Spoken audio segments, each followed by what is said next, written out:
kids? It is that guy Taz coming to you live with hopefully another helpful fitness tip.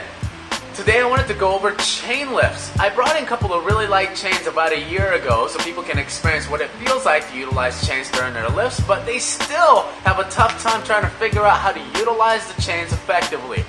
Chains can be most effective when utilized against gravity, and as it coils on the ground, it gets a little bit lighter, and as it comes off the ground, it gets a little bit heavier. So during a peak time of your lifts, you are handling the most heaviest amount of the chains as it's fully off the ground, versus as you start to lower it against gravity and it starts to hit the ground, it gets a little bit lighter. So again, right at the peak, you get the most amount of weight onto your resistance, and as the load coils down onto the ground, it gets a little bit lighter.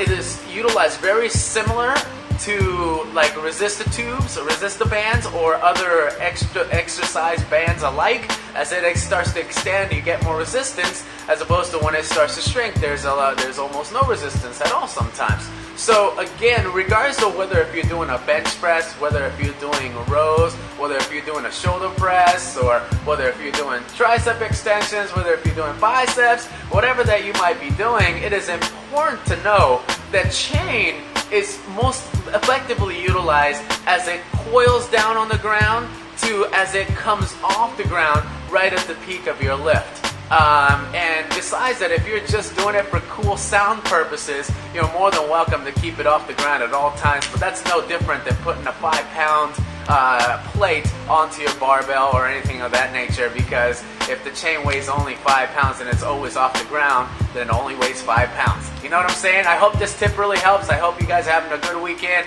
I'll talk to you guys later. Peace, I'm out.